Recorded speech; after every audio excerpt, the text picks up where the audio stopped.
Il y a des décisions qui ressemblent à un simple communiqué. Et puis, il y a celles qui déclenchent une onde de choc dans tout un pays. Une annonce, quelques mots, une photo, un drapeau. Et soudain, tout le football français se remet à trembler. Parce qu'il y a quelques heures, l'un des plus grands talents de sa génération a choisi. Ayoub Boadi ne portera pas le maillot bleu. Le crack du LOSC, 18 ans. Déjà près de 100 matchs professionnels, valorisé à des dizaines de millions d'euros, considéré comme l'un des milieux les plus prometteurs d'Europe, a choisi le Maroc. Et honnêtement, ce n'est pas juste un choix de sélection, c'est un signal, un avertissement, peut-être même le début d'un basculement historique dans le football mondial. Parce qu'aujourd'hui, la France ne perd plus ses talents à 27 ou 28 ans. Non, elle commence à les perdre avant même qu'ils arrivent chez les Bleus. Et ça change absolument tout. Car pendant des décennies, le football français fonctionnait presque comme une évidence. Les meilleurs jeunes naissaient en France. Ils grandissaient à Clairefontaine. Ils traversaient toutes les catégories jeunes. Et un jour, ils finissaient naturellement en équipe de France. C'était la suite logique, le parcours normal, presque automatique. Mais ce monde-là est en train de disparaître. Et l'affaire Boadi vient brutalement nous le rappeler. Parce que ce dossier est bien plus profond qu'une simple histoire de football. Il parle d'identité, de racines, de stratégie, de pouvoir, de sentiment d'appartenance, de pression et surtout d'une guerre silencieuse entre fédérations, une guerre devenue féroce. Chapitre 1, le choix qui fait trembler la France Ayoub Boadi, c'est le prototype du futur très grand joueur.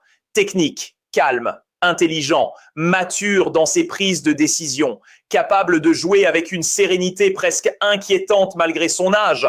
À seulement 18 ans, toute l'Europe le surveille déjà. Et pourtant, ce qui fait aujourd'hui le plus parler, ce n'est pas son niveau, c'est son choix. Né en France, formé en France, international français chez les jeunes, mais fils de parents marocains. Donc forcément, deux nations, deux maillots, deux histoires, deux appartenances. Et le 14 mai dernier, tout a basculé. Le Maroc officialise son choix. Quelques minutes plus tard, les réseaux explosent. Parce que Boadi n'était pas un jeune parmi d'autres. Il représentait l'avenir. Et c'est précisément ce qui inquiète. Car la Fédération française a énormément investi sur lui. 8 sélections avec les U16, 5 avec les U17, 3 avec les U18, 1 avec les U20, 10 avec les espoirs. Capitaine. Autrement dit, tout indiquait qu'il finirait un jour chez les A. Sauf qu'entre-temps, le football mondial a changé. Et peut-être que la France ne l'a pas encore totalement accepté. Chapitre 2, le jour où tout a basculé. Pendant longtemps, les sélections nationales étaient verrouillées. Tu choisissais un pays. Et c'était terminé. Pas de retour en arrière, pas de changement, pas d'hésitation. Mais au début des années 2000, la FIFA ouvre une porte qui va bouleverser l'équilibre du football mondial. Les joueurs ayant uniquement évolué chez les jeunes peuvent désormais changer de nationalité sportive. Et ce changement va totalement transformer les rapports de force. Parce que à partir de ce moment-là, les fédérations africaines comprennent quelque chose d'essentiel. Des centaines de talents d'origine africaine sont formés dans les meilleurs centres européens. Et beaucoup d'entre eux n'auront jamais leur place durable chez les grandes nations européennes. Alors, une immense bataille commence. Une bataille de détection, d'influence, de séduction. Le Maroc, l'Algérie, le Sénégal, la Côte d'Ivoire, le Cameroun, tous mettent progressivement en place des stratégies extrêmement modernes, des cellules de recrutement, des observateurs spécialisés, des réseaux de contacts, des stages de cohésion, des discussions avec les familles. Aujourd'hui, certaines fédérations connaissent les origines des joueurs dès les catégories U13 ou U14. Oui, le niveau d'anticipation est devenu hallucinant. Et pendant ce temps-là, la France continue parfois à penser que son prestige suffira. Mais le prestige seul ne suffit plus. Chapitre 3. Le Maroc a changé les règles du jeu. S'il y a une fédération qui symbolise ce nouveau monde, c'est probablement le Maroc. Parce que le Maroc ne recrute plus seulement des joueurs. Le Maroc construit un projet émotionnel, un projet identitaire, un projet sportif crédible. Et c'est ça la vraie révolution. Pendant longtemps, certaines sélections africaines souffraient d'un énorme déficit. Organisation chaotique, infrastructures limitées, manque de professionnalisme. Ce temps-là est terminé. Aujourd'hui, les infrastructures marocaines impressionnent le monde entier. Le centre Mohamed VI est devenu une référence internationale. Les stades sont modernes, les conditions de travail excellentes, l'encadrement professionnel, la sélection performe. Et surtout, les joueurs voient désormais quelque chose qu'ils ne voyaient pas avant. Une équipe capable d'aller loin. très loin. La demi-finale du Maroc à la Coupe du Monde 2022 a changé énormément de choses parce qu'elle a envoyé un message colossal à toute une génération. Vous pouvez écrire l'histoire ailleurs qu'avec les grandes nations européennes. Et ça a tout changé dans la tête des jeunes binationaux. Les jeunes franco-marocains regardent Hakimi. Les jeunes franco-algériens regardent Benasser. Les jeunes franco-sénégalais regardent Koulibaly. Ils ne voient plus des seconds choix. Ils voient des stars mondiales, des leaders, des modèles, des héros. Et forcément, ça influence les décisions. Chapitre 4, le traumatisme des quotas. Mais du côté français, le sujet est devenu ultra sensible parce qu'il existe une cicatrice encore ouverte. L'affaire des quotas de 2011, un scandale énorme. Des discussions internes à la Fédération française avaient évoqué l'idée de limiter le nombre de binationaux dans certaines sélections jeunes. Quand l'affaire sort, c'est une explosion médiatique.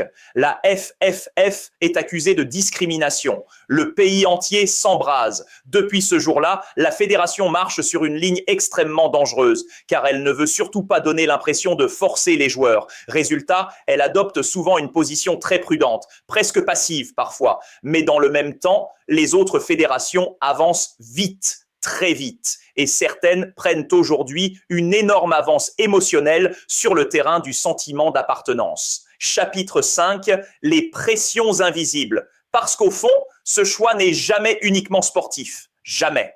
Il y a les familles, les agents, les fédérations, les supporters, les réseaux sociaux, les médias, les anciens joueurs. Tout le monde pousse, tout le monde influence, tout le monde veut récupérer le joueur et parfois la pression devient immense. Certains agents pensent carrière, certains clubs pensent calendrier, certaines sélections pensent prestige, certains supporters parlent de trahison. Le joueur, lui, a souvent 17 ou 18 ans et il doit choisir une partie de son identité. Imaginez la violence du dilemme. Choisir la France. Et certains diront que tu renies tes origines. Choisir le pays de tes parents. Et d'autres diront que tu trahis le pays où tu es né. Peu importe la décision, tu décevras forcément quelqu'un. Et c'est probablement ça que beaucoup de gens oublient dans ce débat. Chapitre 6, le vrai sujet dépasse le football. Parce qu'au fond, ce dossier parle surtout d'appartenance, de reconnaissance, de ce besoin humain de se sentir accepté quelque part. Certains joueurs choisissent le pays de leurs parents par amour culturel, d'autres par conviction sportive, d'autres parce qu'ils sentent une connexion émotionnelle plus forte, d'autres encore parce qu'ils pensent avoir plus de chances d'exister. Chaque histoire est différente et réduire tous ces choix à l'opportunisme serait une énorme erreur. Oui, certains attendent parfois trop longtemps avant de choisir. Oui, certaines fédérations abusent du système. Oui, certains joueurs calculent leur carrière. Mais il y a aussi des histoires sincères, des histoires familiales, des histoires identitaires profondes. Et c'est ce qui rend ce sujet aussi explosif. Chapitre 7. Le futur a déjà commencé. Une chose paraît désormais certaine, le football mondial entre dans une nouvelle ère. Avant, les grandes nations européennes dominaient presque naturellement le recrutement international.